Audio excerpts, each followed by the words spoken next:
And yeah, I'm going to do a lot of very practical stuff, just kind of show you how this works.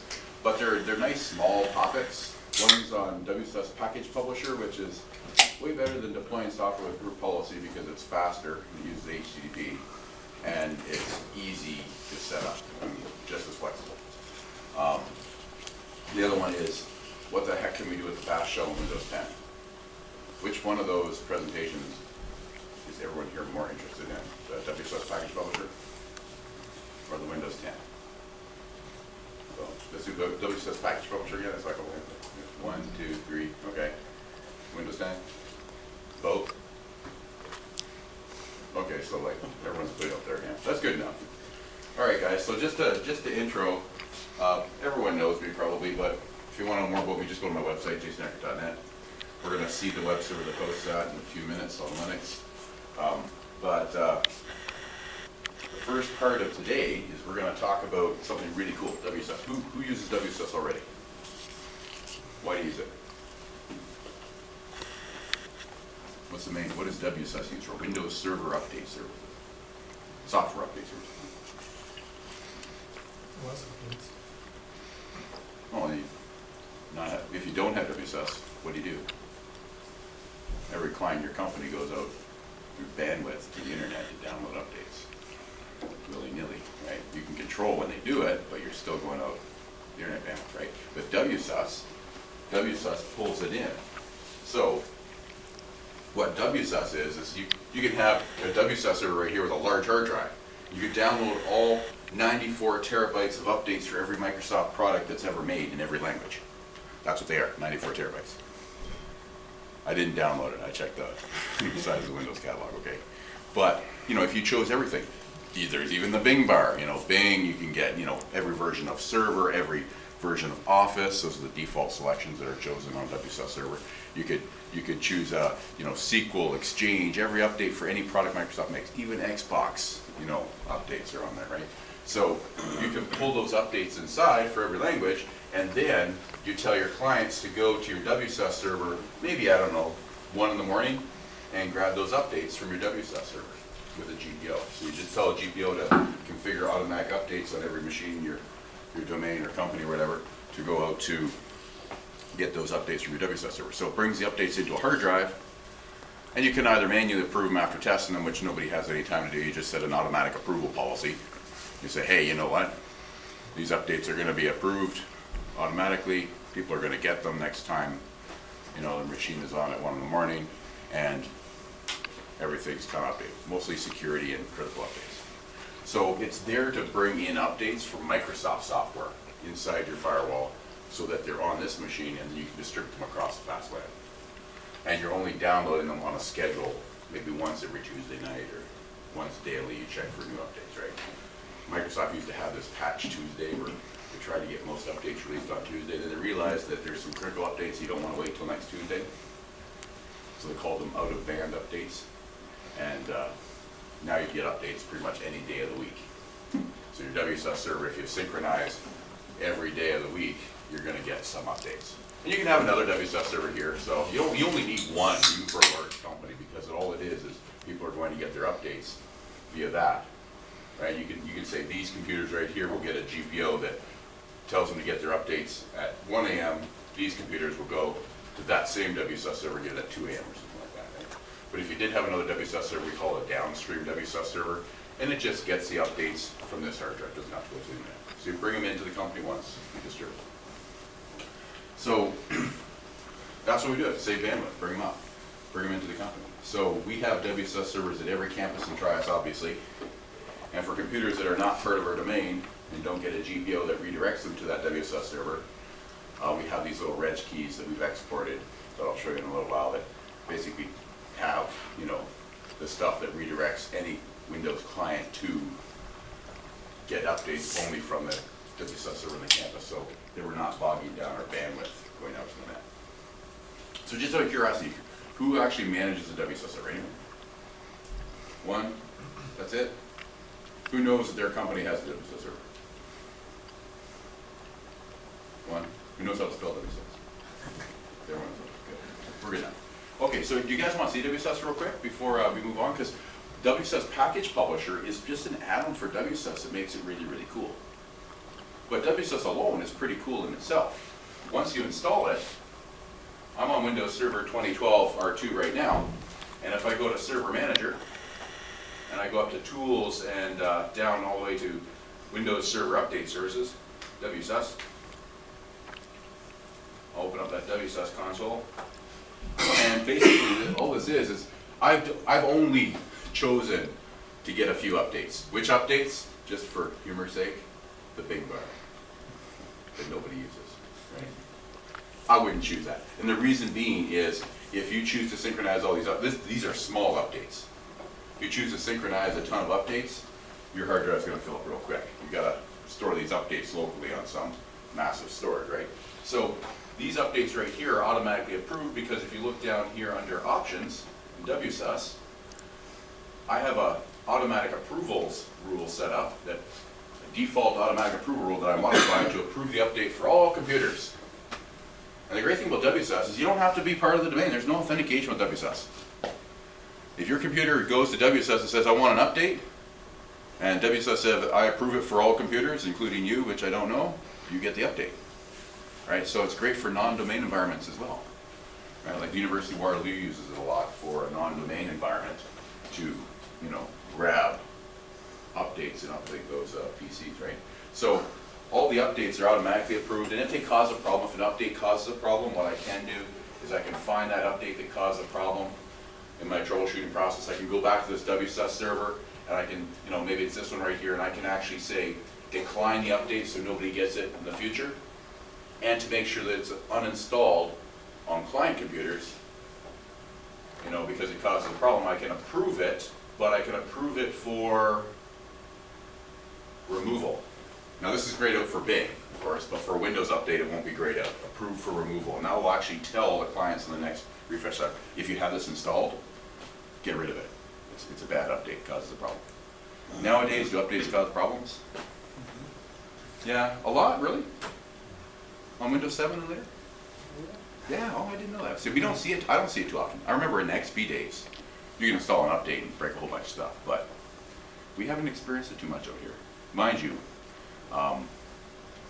we mostly approve critical and security updates only, which I think is, they put a little more effort into those, right? Making sure they don't break something. Who knows? But I haven't seen many break. And when I asked our two IT admins, Sean and Jason, they were kind of like, yeah, we never had to worry about that. We just approve everything. Okay. So deal with it when you have to. But what it does, all WSUS is it brings these updates into your organization, and clients will grab them from here. You can organize them into computer groups. So when you see all the different computers that got updates, they will show up right here. Once they install their first update, you will see them under unassigned computers, and you can just drag them into whatever group you want. I made a little group called a county. I could drag those little objects into a county, then later on I can say, hey, these are the computers in the county department, what updates they got. I can generate little reports. So I can do a little report on which machines got updates. That's down here. So update status summary, whatever, and run that report. Takes a few seconds. I've only got 13 updates for the thing. But I can see, the update failed to install on 0 computers because I haven't deployed any yet. Stuff like that. But that's what WSUS is. WSUS is a way of getting the updates downloaded from the Windows Update Service on the internet, bringing them into your organization, and then you can deploy them from that point on. Almost every organization I know has them, only because it's free. You have a Windows server. You can stick this on a domain controller. That doesn't bog anything down, really. So it's not a very, very heavy service. You just bring the updates in, and you tell the computers to go get those updates across the LAN, maybe at 2 in the morning. How do you do that? Well, to tell the clients to go to get those updates, all you have to do is do a GPO. So I'm going to open up my group policy management console, and if I want to hit every machine in the domain, normally I would do this on a OU by OU GPO basis, right, for each department. But if I want to hit every machine in the domain and tell them, to get their updates automatically at like 3 in the morning, I could just edit that GPO. And I could go down here to computer configuration, policies, Windows settings, not Windows settings, administrative templates, Windows components, and right down here to Windows Update. And the settings that you have to configure at minimum are these two right here. So you want to tell clients to go to a WSUS server, you say configure automatic updates, and don't let them choose, right? Because people, if they say, hey, there's updates ready for you to install, they're not going to install, they're going to defer it. You can set a deadline on a WSUS server, but I mean, I like to automate everything. So if you configure automatic updates, you say auto download and schedule the install every day at 1 in the morning, well, we could change that to 3 in the morning. So every day at 3 in the morning, they're going to automatically check for updates. And if you just did this one setting, they would automatically check for updates on the internet, at the Windows Update servers on the internet, which you don't want going out your bandwidth, right? So instead, what you do is you specify the next setting, specify Intranet Microsoft Update Service Location. So if you double click on that one, that's where you put in the name or IP of your WSUS server. So that's the WSUS server, you're going to get the updates, and notice it's HTTP, 408530. And once you're done installing the update, you're going to go back to that server and say, hey, I successfully installed this update, here's my computer name, these are the updates I installed. Is that ever different? I've always seen them the same. Well, if you had a whole bunch of WSUS servers, Yeah. and you wanted, and they're all deploying updates or whatever, you could just put the first WSUS server in the second spot, and then all the clients would just go to that first WSUS server and say, here, these are the updates I installed. Just easy for reports, For right? reporting. You do all the reports in that first one. That's about it. But that's WSUS. Who's configured WSUS before? Other than Fred. So, not too bad. Fairly easy stuff. Once you have WSUS up and running, and it's working, which it is in this case, then you can do even cooler things. WSUS Package Publisher, which you can easily get free. It's a little tiny program, 10 megs in size. You don't even have to install it. It just comes in a zip file. You extract the zip, it's got a program inside and a bunch of files. You run this program, what you can do is you can use WSUS Package Publisher as a front end for WSUS. Everything is done by WSUS in the background. Because WSUS is really good at bringing updates in and then deploying them out to workstations. So why can't WSUS deploy third-party software? Like, I don't know, Adobe, bloatware, Java updates. Anyone hate Java? Yeah, it's a nightmare in a company. You don't want to deploy a Java package. You can't deploy a Java package through policy. It's just, you run into a lot of problems. But WSUS Package Publisher basically says, hey, you know what? WSUS has all the guts that can be used to deploy software, any kind of software, or do any kind of task on your machine. And it's faster than using GPOs because it uses HTTP. The clients are already going to the WSUS server at 3 in the morning to get their updates. Why don't you tell them, get some software as well? It doesn't have to be Microsoft software. And it doesn't have to be an MSI format. It could just be a .exe and supporting files and folders. And it will actually work and install. So these two guys in France made this package available on codeplex.com. So let's return back to my PowerPoint here. There we go. Beauty. And we know what WSUS is. Brings your updates into the organization. What WSUS Package Publisher does is it allows you to do a bunch of stuff. Deploy third-party software like Java, Adobe bloatware, antivirus. The stuff you can't easily deploy with other means. And the great thing is just like WSUS, you don't have to be part of a domain to do it. How would I redirect clients that are not part of a domain to my WSUS server if I don't have GPOs? Well, find the part of the registry, the GPO modified, right-click it, save to a reg file. Double-click on that reg file on every machine to import it into the registries. You have to do it once, that's it. Right? So we're going to see that in a few minutes. But every functionality of WSUS that you saw, the ability to have computer groups, to do reports, to do all that kind of jazz, all that stuff is built into WSUS Package Publisher. Even the ability to force an uninstall of an update, well, you can force the uninstall of software. You can do driver updates. You can do all sorts of really cool things, right? So WSUS Package Publisher basically takes WSUS and extends it to everything that WSUS can do. If you have Server 2012, you don't need anything else. But you do need to have .NET 4 and WSUS 3.0. So if you're running this on Server 2008, you're going to have to do a bit of updating. If you're running on Server 2012, you're good. You don't have to do anything. You can just install it. Right? So right out of the box. They also, on the website, they say you can install it on, you don't even have to install it on the WSUS server, you can install it on a client and it will remotely contact the WSUS server. Please don't do that, especially if you have 2012. It doesn't work. So trust me, run it on the server. You're going to manage the WSUS server anyway if you're going to install WSUS Package Publisher. So all you basically have to do is install and configure WSUS. We've already done that. Download the binaries for WSUS Package Publisher. It's a big zip file. And then make sure that you've got all your clients redirected to the WSUS server. And remember this, we went into that GPO a few seconds ago. The two settings you need at minimum is configure automatic updates. So automatically, tell all the clients to get this GPO, automatically go and download updates at 3 in the morning. Don't let them choose, just have them download and install the updates, that's option 4. And then specify the intranet Microsoft Update Service location. That's the IP or name of your WSUS server. So that's where they're going to get their updates from, not the Windows update servers in the internet. So this tells them to get updates and when, and it's grayed out in control panel after that. They can't change it because the GPO is enforcing it. And this tells them where to go for their updates. This is what you need to add to those two at minimum in the same GPO for WSUS Package Publisher. Because what WSUS Package Publisher will do is it will generate a code signing certificate and will sign any application, anything that it does, it has to code sign for security. So I'll show you how to generate that code signing certificate in a few seconds, but you have to make sure that all the clients allow signed applications, okay? So in that same GPO, we could go down to that bottom there and say, hey, we allow signed applications for Windows Update. Once you do that, then your clients can also get anything from WSUS Package Publisher, not just Microsoft updates, which are automatically signed. They can get third-party things that are signed by a code signing certificate. All right, not too bad. And if they're not domain joined, just go to this part of the registry.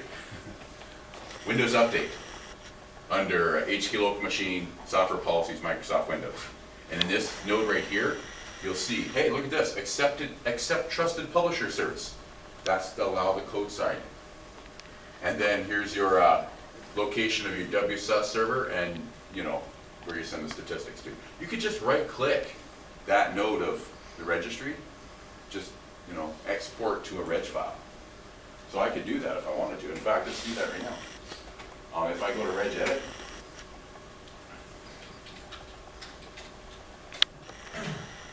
there I am, right at that same spot there, guys. Or maybe somewhere else. Software, Microsoft, perfect.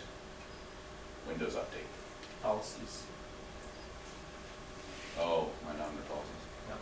Ah, crap. Software. So it must be as well. Software and then policies. And then Microsoft. There we go. So if I go down here, yeah, regedit remembers the last place you were at. So I was obviously somewhere else before. But if I right click this, guys, I can just, I can go and export that to a little .reg file. We'll call it, WSUS keys, and save it on my desktop maybe. And if I double click on that little reg file, which is down here in the bottom corner, if I double click on that reg file, it says, do you want to import this into the registry? It's going to change values in the registry. So I would double click on that on every other machine that's not part of my domain. In fact, in Trios, because most classrooms that have like office classes and stuff like that, they get images that are joined to our domain automatically. But for tech classes, we have administrative access. They install their own OSs and software and all that kind of jazz in most of those classes. If they want to do updates, they don't have to, but if they want to, we don't want them using their bandwidth. So what we do is we go over here to our lab software share, which is on a big server in the server closet down the hall. And they just go to Microsoft, and at the very bottom is a little folder called WSUS Reg Keys. And these are all the registry keys for different campuses. So Kitchener would be the third file from the top. They double click on that one, it's going to import the location of the WSUS servers for the Kitchener campus. Right. Now if I double clicked on Scarborough, it's going to take me a little longer. Might as well be going out to Windows Update, right? So we do that in case you're not joined to the trios.com domain in your classroom, right? So non-domain computers can do this. All they did is they exported that stuff to each of these files. So you can do that. Oh, I should have, there we go. Done one more. Now, here's the cool thing. If you want to set up WSUS Package Publisher, the first time you open it, so I'm going to show you how to open this tool. First time you open it, you're going to get a nasty message. It's going to say, you don't have a code signing certificate. You can't deploy any software to clients. Oh, that's a bummer. So the first thing you do is you have to go up to Tools and Code Signing, and you generate a code signing certificate. So what you have to do, Tools and Certificates, sorry, and you generate the certificate by clicking on that, and then you restart the server. You have to restart it right afterwards because this is going to be grayed out. And you go back into WSUS Package Publisher, and then you can save that certificate to a file, that code signing certificate, and import it on every client that needs to trust all the software that you've code signed and distributed with WSUS. And it's very easy to do in a domain. All you have to do is add it to a GPO. Everyone gets those automatically, and I'll show you where to do that in a few seconds. If you're not part of a domain, well, you've exported the certificate to a file, same thing as the register key. Double click on the little certificate. It says, do you want to import this into the default location? Sure. There you go. So it'll work in a non-domain environment too. I'll show you that in a few seconds. We're going to check those out.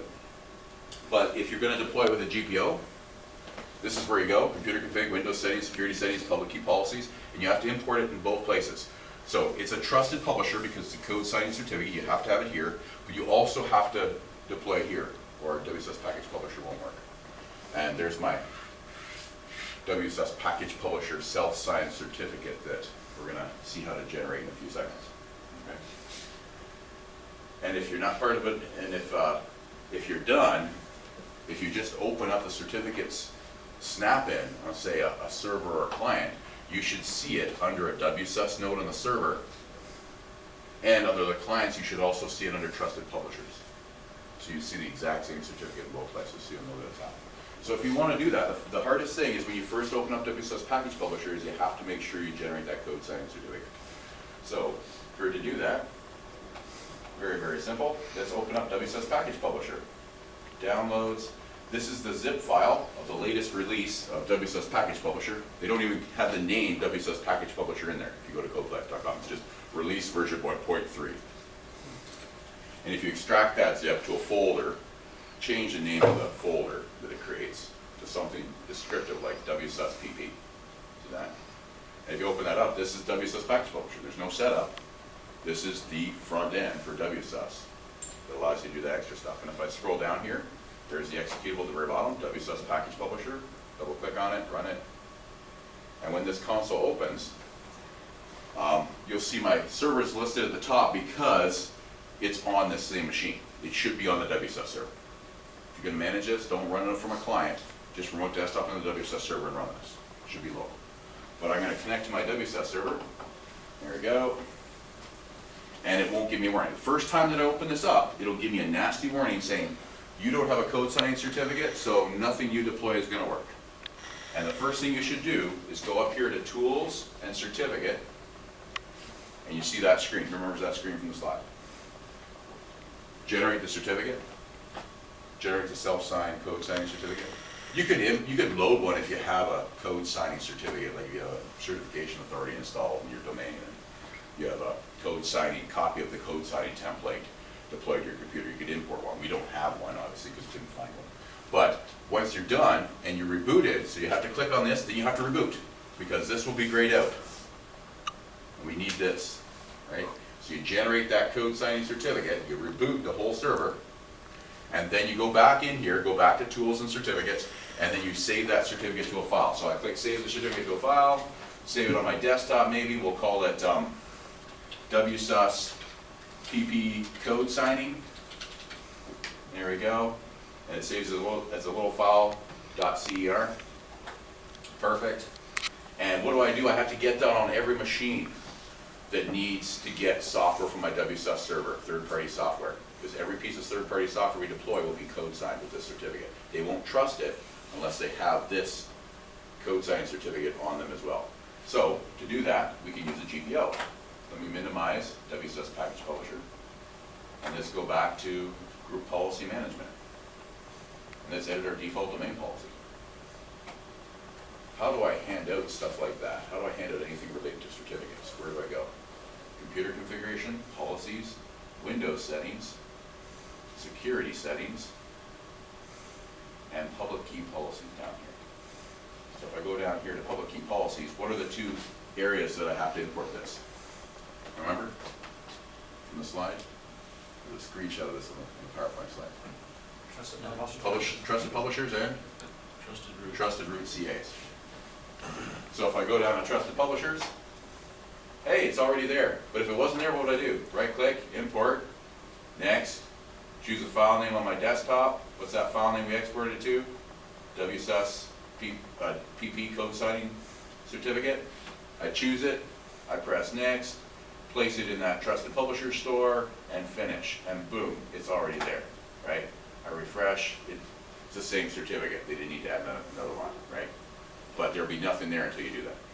Same thing, you do the exact same thing up under Trusted Root Certification Authorities. It's already been there, I've already imported it, but you can right click, you can do the same wizard, import that same certificate in that spot. And every client your domain that gets this default domain policy will get that code sign certificate when they refresh GPOs. How often are GPOs refreshed by default?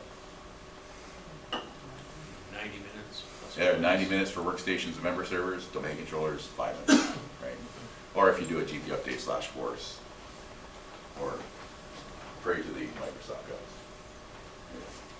Okay, what if you're not part of a domain? What do you do? How do you get that code signing certificate on every machine in the domain? You just take that certificate on your desktop there, that security certificate, and you just make sure it's on every machine that's not part of the domain, and you double click on it. And how do you install it? Install certificate, follow the wizard, next, finish, done. Same thing. But when you're done, you will actually see it in the local certificates console. So if I open up the MMC, and I add the certificates console for the local computer, so certificates, local computer account, next, finish, and I go down here to certificates, I'll see it in 2 different spots. I'll see it under trusted publishers. So there it is, twice. Okay, I imported it manually too. And then you'll see it under WSUS. So WSUS also can use that self-signed certificate. So if you see that, everything's ready to go. That's the hardest part about setting up WSUS Package Publisher.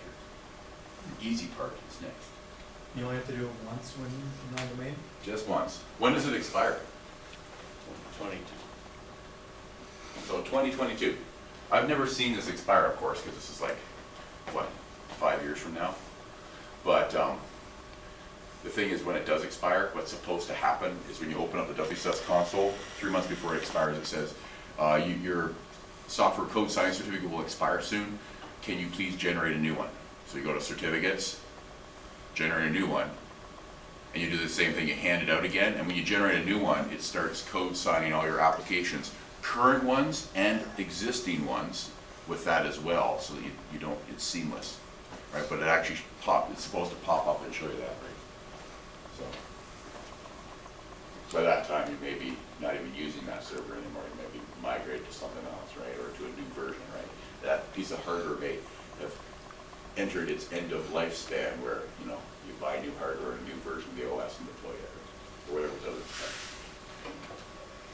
Okay, so on that note, guys, who wants to see WSUS Package Publisher? Let's see what you do. Okay, let's open it up. So, I kept it in my downloads folder. I probably should put it somewhere else. WSUS PP, and I just go down there, I open up the tool again. We know that we've got a code signing certificate, we're all ready to go. We don't see squat in this console because we don't have any updates configured. Now, WSUS Package Publisher is designed to deploy third-party software. Third-party anything. And it doesn't have to be an MSI file, it could be an exe or anything, right?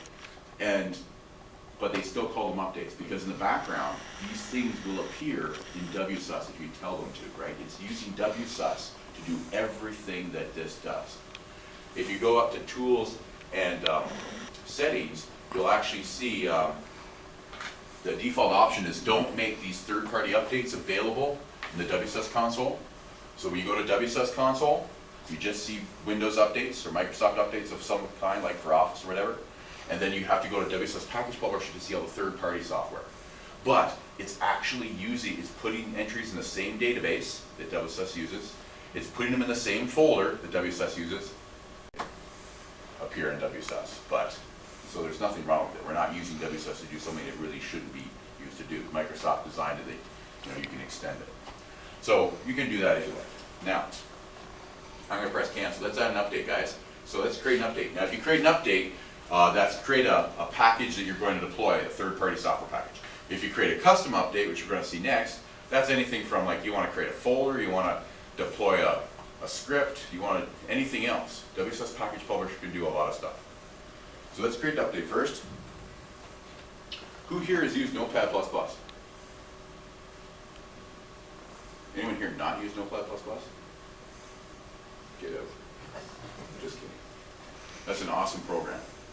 Okay, it's old, but it's awesome. So I've got the MSI for it on my source file. Here, let's go this down. Source. There it is. Notepad++ 6.74. It's not even the latest version. There we go. But notice I'm browsing that, it says .msi or a patch file or exe. And if it's an exe, you can even add supporting files and folders. So this executable needs to have all these other folders to install. So you got a setup.exe and all the supporting files and folders. You just choose everything. You choose the setup.exe and you add the files and folders afterwards. With an MSI, you don't have to, right? It's all new. So I'm going to press next, and there's two screens you're going to see right after we give it a name. So let's give it a name. We'll call that NPP or Notepad++.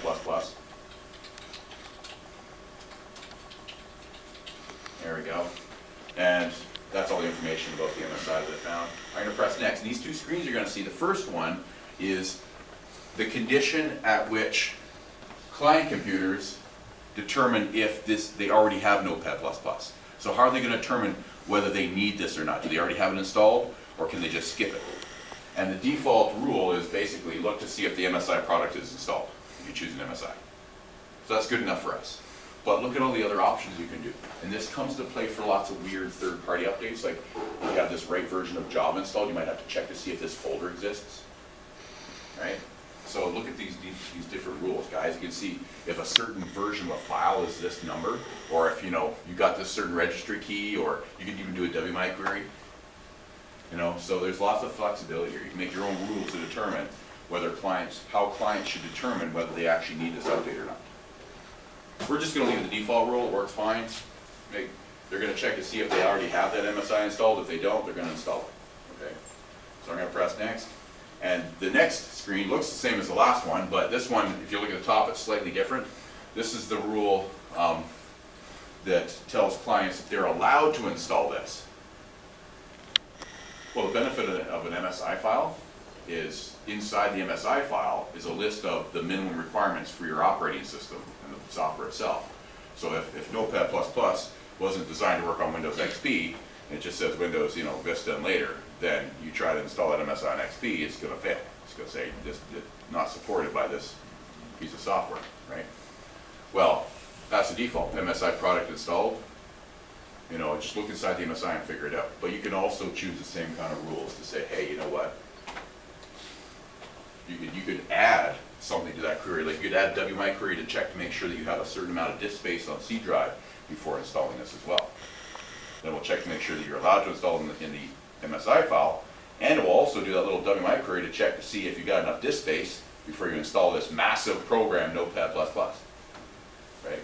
It's not massive, but if you're installing something massive, it would check first, right? So you can do all sorts of fun stuff there. I'm just going to leave it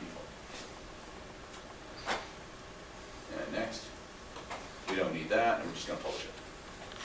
Now when you publish this, it copies the MSI file to the same structure we use to deploy updates. So it's not copied to a shared folder. This is not sharing out software like GPOs do. We have to have a shared folder. And the GPO just tells you, go to this shared folder and grab that MSI across the network, which is slow. This is actually deploying with HTTP. So if I press OK, I'll see my update under here. It puts it in a little tiny group called Notepad++ team. So if I have different versions of Notepad++, I can put them under the same team. But here's my Notepad++ application. And oh, wait a second, was it approved by default? Look at the top. Normally it isn't approved by default. Normally you have to click on approve or decline or whatever. It's approved. Why is it approved? Anyone know? Think of what we talked about at the very beginning of this presentation. What is it, what does WSUS Package Publisher use in the background? So it's an automatic approval rule? Yes, it uses WSUS. It looks for the automatic approval rule in WSUS, which I set up. So every new piece of software you add to WSUS Package Publisher is going to get that automatic approval rule. That's why it's approved by default. So if you do this, you don't set up that automatic approval rule, you will have to click approve. It'll say, you know, not approved at the top. Isn't that cool? And then you get, but the options are exactly the same. If I click on approve, I can approve it for all computers for installation, or for, you know, optional installation or front installation if I don't want them to have Notepad++, you know, stuff like that. These are the same options that you see in WSUS, approve for removal, remember that? So, and I can approve it for that accounting group that I have in WSUS. Where do you get that accounting group? It just pulled it from WSUS. This is just a mask on top of WSUS, right? But it's already approved, and how are they going to get it? They're going to get it with HTTP, and look at that hyperlink right here for the folder. If I double click on that, or if I just click on that hyperlink, it takes me to this file, this cabinet file that is digitally signed. I double click on it, and oh, what's inside? The MSI file for Notepad++. Nice. So that's what they're actually going to get. And it will track everybody who installs it. You'll be able to see all the computers up here, and it'll organize them into, you can make your own little groups too from WSUS and organize them in there and who got what. And you can see who's got the update, you know, right here. It gives you a nice little report view where you can see who's installed what and when. Great for license tracking. You can export to a file. There's all sorts of fun stuff you can do here. WSUS Package Publisher is a very easy tool to use. And remember, they don't have to be part of a domain. Just as long as they have those registry keys, they get to your WSUS server, they can install the software. So it's great for environments. The way I learned that WSUS Package Publisher existed is a former student of mine. He's in a min at University of Waterloo. About half the mins there, I think, are draft grads. But he mentioned to me one day, he said, he had some equipment I was picking up. And he was telling me, you know, check out WSUS Package Publisher. We use it exclusively because most of the machines that we have around most of the campus are not domain joined. That's a real problem. We have problems with Adobe, we have problems with Java, problems with AV, all sorts of nasty little things. And he brined off a lot of things that were I tuned out, right, related to the students and whatnot. But he said, you know what, it's amazing because this thing works, and it works beautifully. And then after that, I started playing with it, and then we started using it internally in Traps. And it's like, it's better than deploying software with the Active Directory. Right. Now, that was just a regular piece of software, guys. Who wants to do a different update? Who wants to do a custom update? One version. Okay, that's a record too. There we go. What we need to do here. These are custom updates. They're not updates at all. They're just all the other junk that WSUS Package Publisher can do. Allow to execute a file, execute a VB script, create, copy, or delete or rename files or folders and registry keys. You know, allow someone to shut down or reboot a computer. So we just take these tasks and we just double click them to add them to the right. But these are like kind of file maintenance tasks. So if I double click on the allow to add or delete or rename folders, it just adds it up here. And I can't press OK until I configure this. So if I click on this, then I can say, what action do I want? Do I want to add a folder, or do I want to delete a folder, rename a folder? How about we add a folder? And we're going to add a folder called C drive oobla. You guys know what oobla is, right? The giant chicken worshipping alien from Jimmy Neutron? No? You need to get out more. Okay. Yeah, there we go. It's because it's not renamed, I can't fill in the new name field. So there we go. So now I'm going to add, this custom task is going to add a folder called C drive oobla to everyone who goes to my WSUS server to get updates. Isn't that cool? You know, I could do all sorts of fun stuff. I could add tons of these tasks, right? So this is just extra stuff. So I press OK, and voila, it brings up that same wizard again. It's actually going to run a little executable called Custom Update Engine. That's part of WSUS Package Publisher, and it's going to have a little XML file with all the tasks that this engine has to do, like create a folder like Google. So if I press next, we'll call it vendor name, me, product name, create oobla. There we go, title, you have to have a title, create oobla. Normally you spend a lot more time deciding what it's going to be. Then press next, and same two screens. How do they know whether this is installable or they can install it? Well, the rule type MSI product installed could be normally say if this file exists instead, this directory exists. So if file exists, we could add that rule. We could say for file path. So if they already have C drive oobla, you know, we could put that in. I'm not going to do that. I'm too lazy. I'm just going to press next. next. Because it will actually create it anyway. And if it does it twice, it won't actually recreate it. This whole thing's down. Right? So the default rules are fine.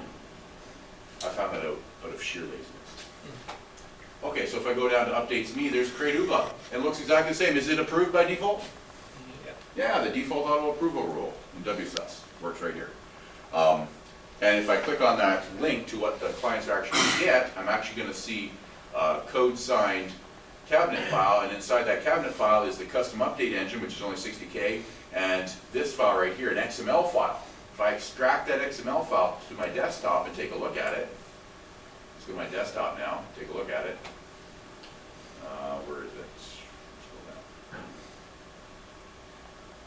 I did it on the desktop, didn't I? Yeah, it's the higher. Oh, there it is. It's staring right at it. There we go. If you look at that, all it is a little bit of code that says add a folder action. What folder? C drive UBA. That's it. And the custom update engine just looks in that XML and does whatever's in there. So it's just simple. It's elegant. It's not going to you know, bog down anything, and it works beautifully. So, out of curiosity, who thinks that their organization could benefit from having this on top of WSUS? Yeah, especially smaller organizations, right? They don't think about deploying software too much. You know, and if they do, they're not going to use GPOs to do it or a share or something like that. Who knows how they do it, right? But here you can keep track of everything right in the WSUS console. You know, or the WSUS Package Publisher console for updates, right? So you go to WSUS Console, see your updates, and WSUS Package Publisher for your software package updates. You still call them updates. They're software packages. Would there be any strange things about licensing at all with the clients? No, WSUS, there's nothing, even if without WSUS Package Publisher, there's nothing to do with licensing. If there were, I think that would be a problem with making WSUS Package Publisher. Microsoft says, hey, you got a WSUS server on there? Make sure WSUS has to run on Windows Server. Right. Okay, so you have to have a license for that. Right. But there's no authentication for the clients, nothing. Anyone and everybody could go to a WSUS server. You could bring your laptop into the college, you could go over here to this share, you know, the one I showed you before, lab software share, and you could go to Microsoft, you could go down to WSUS Reg keys, and you could double click on the one for Kitchener, go to Windows Update, and use our own WSUS server to get all your updates nice and fast. There's nothing preventing you from doing it. There's no licenses involved, nothing. You license the WSUS server, because it's on Windows Server, it's free, it's part of Windows Server. Who cares how many clients are going to be, whatever. Microsoft, probably because Microsoft wants you to help them distribute updates, right? I think from the last presentation that was pretty clear, right? When the British guy was talking. I was just wondering, because we have SCCM, and they definitely do. Oh, SCCM, that's expensive. It is. To get that agent. And some of this right. stuff looks like it would do it actually quicker and easier. Quicker, everything that SCCM can do can be done for free. Everything. Yeah. Like people who buy SCCM are definitely companies that like to spend money or need an excuse to spend money. It's like SAP software. Any company who buys SAP, it's an excuse for spending a ton of money. I swear a ton of like enterprise Java projects are there just because the company has to justify spending a ton of money on some kind of development or they don't get it from the budget next year, right? So yeah, there's a lot of it. But in IT, we're typically on the cheaper side. We need something that works for least cost. And I mean, I'm cheap as an IT person too. I'm not going to spend money on something unless I absolutely have to, or unless there's going to be a huge return, like it does something for us. And so WSUS Package Publisher, great. We don't deploy software with GPOs anymore. Just WSUS Package Publisher. Now, do you have a reg file, just remove it then after? There's some people when you, like if they Oh, have you their wanna computer remove it? home. Yeah. No, they only import. Home- Well, you can actually make one. You can make one that hard. just clears them out. Yeah. Yeah, I guess you could do that. Yeah, I never thought about that. No, we don't have them. Just but- export before you change it. Yeah, just export before you change it, and you import the blank entries. There you go, perfect. I Jason, just never thought of that. Like, why bother with that? does this work on Server 2016? Oh, yeah. Yeah, WSUS is there too. Let's go over here and here. Yeah. Sorry, does the packager, I mean, since it uses the automatic update approval if you have that set on Windows Server update, can you set it to override, like say you want to automatically deploy updates, but you don't want to automatically deploy a software package because you have three different groups and some need. Yes, yes. So here's the thing. What you have to do that is you have to go to WSUS itself. So if we go back to the WSUS Console, the default approval rule that I have here is just a blanket one, and it's only there for updates. So if I go down to these options and I go down to automatic approvals, I say approve the update for all computers. Well, what I could do is I could, edit that rule only when an update is in a specific classification. So, or for a specific product. So the classification could be like critical updates and security updates only. So those are automatically approved. And now I've modified my rule to say only when it's a critical or security update gets automatically approved. So anything else, including your third-party software, will not be approved. And then you'd have to manually approve each one afterwards, right? Or make another rule to automatically approve the other stuff, right? Which category would that show up in there? That category right here, so if we edit that, let's go specific classification. All software that comes down is considered a feature pack. So any software that you deploy, like if I just did this, I unchecked feature packs, then it would automatically approve everything else but your WSUS Package Publisher software. So it's considered a feature package. Now, WSUS Package Publisher can also install driver updates. And unfortunately, you know how they have drivers there? The driver updates you deploy through WSUS Package Publisher are also considered feature packs because of the way that they store them in the database. Okay? So anything that WSUS Package Publisher does is a feature pack. But that's on the WSUS server, right? So, okay, we got one more question over here. And do EXE installers need to support silent installation? Sorry? Do EXE installers need to support silent installations? Yes, they do. So if you have an EXE, you're gonna, well, technically, it depends on the vendor, right? Like, if the vendor provides like some kind of set of options, you can browse your setup.exe, and then on the next screen, when you set up that application, you actually have an option to say, add these switches to setup.exe to do that auto installation. Just make sure you have the supporting files and folders on the first screen. So remember how at first you choose your MSI or your setup.exe, you have supporting files and folders. In the next screen where it gives the name, there's a section if you choose an executable, not an MSI, where you can put in the options.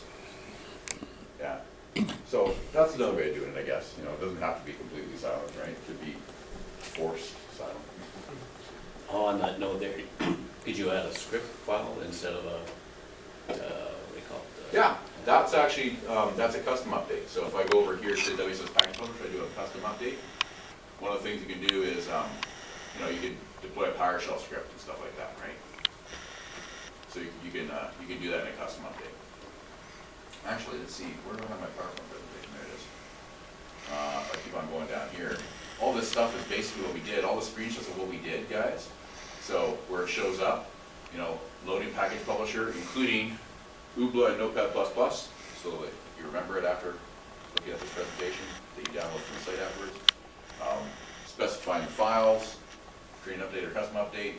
The two things you have to choose when doing it, whether how clients know that this update is, they don't have it already, and that they can install it. And then creating custom updates, these are the things you can do. All this stuff is there. And of course, you gotta approve it if it's not approved. And extra stuff, just go to settings. There's all sorts of cool stuff. There's even an MSI Explorer on the tools menu. You can explore the contents of your MSI. You can actually inject and extract things and stuff like that too. So there's a lot of really cool tools inside WSUS Package Publisher. All right, but it's not very hard. We went through it all, and it's only 10 to 8, which is pretty cool, huh? Yeah. Anyone want to take a break? Sure. All right. So, WSUS Package Publisher, something you might try or not? Yeah? Yeah, okay. Good to know. But it's a great piece of software. And it works beautifully. And it's fast. So, deploying, say, something big over WSUS Package Publisher takes like a quarter of the time as it does if you're deploying with a GPO. And it's not flaky like software GPOs are. Yeah, you know that, right? Yeah. This is using HTTP and WSUS. It's very, very reliable. The same thing that we get Windows updates from. And you can control, you could have like a different GPO on this OU for accounting that tells them to get this software this time from this WSUS server with WSUS Package Publisher installed as well, and get, you know, have a different GPO for another department, getting it from somewhere else. So the flexibility that you have already at WSUS extends right to WSUS Package Publisher. And the zip file is 10 megs, guys. It's easy to download. Let's go back. Can you exclude somebody from getting an update, like from Java? Yes, so what you have to do is, remember those two screens where, you just go back here to see that screenshot there. Yeah, so notice how there's two screens right here. This rule indicates how clients determine if the update is already installed, and the next one is determine if they can install it. So what you can do is, if you say you chose like a WMI query, you can write a WMI query that says if that computer is allowed to install, not the user. It's irrelevant for the user. Because remember, we use a GPO to say, hey, at 3 in the morning these computers go install. The update's irrelevant to the user, right? But you can say, hey, this one computer is not allowed to get them, right? So, or whatever you want to put in there. So there's always a way. It won't be pretty, but there'll always be a way. You do it as non-approval in WSUS too for a group. For that computer, yeah. So another thing, yeah, exactly. So what we could do is say that that computer account was part of a group. So over here, right in the WSUS Package Publisher, you know how I can make a new group. And say that group is not called accounting, say that's called, you know, prohibited computers. What I could do is I could approve an update, this update right here, Notepad++, I could approve it for these computers and not approve it for that accounting group, which we could rename prohibited computers or whatever we want, right? Approve for uninstallation or not approved, right? Or approve for optional installation, but that depends on whether they're prompted to approve it or not. You know, sometimes you get a little notification, updates have been downloaded, do you want to install them right now? The user can click on that and do it, they never do. So yeah, you can do it that way as well, right? But it's just in how you organize it, right? Those computer objects will show up when they start getting their first update. First time, like WSUS does not know that your computer exists until the first time you ask for an update. So the first time you ask for an update, what it will do is it'll actually, you'll see a line in the WSUS Console and in WSUS Package Publisher that says, hey, this is your computer name, this is your IP, this is your OS installed. And you can click on that, and you can see all the updates that you've gotten from WSUS. But until you request your very first update, it doesn't show up there. So to put computers in this accounting group, or whatever you want to call it, like prohibited computers, you basically see them under unassigned computers, and you basically just right-click them and add them to the accounting group, or drag them over to the accounting group, or whatever you want to call that accounting group. And that's how you add them to your groups. That's called server-side targeting. You can also use client-side targeting in a GPO. It's a GPO setting called enable client-side targeting, and anyone who gets that GPO is automatically put into the accounting group, even, you know, when they contact the WSUS server for the first time. But it's better to do it on the server side. Don't put too much stuff in the GPO. Okay. Any other questions, guys? No? All right. Okay, on that note, we're good to take a break for 10 minutes? Sure. Take a break, and then when we come back from the break, what we're going to do is we're going to go through Windows 10. And some humor before we go on the break. Windows 10, of course, has Linux built into it. And I'll show you all about what that means and how you use it. I'm a bit more of a Linux guy, and I thought this was kind of funny, right? Windows users, IGB, Mac users, and Linux users, most of them are developers. So they typically store their code on GitHub, right? Right? Anyone a developer that has used GitHub? One? Yeah, at least Linux users aren't afraid to commit. No. Commit to Git, no.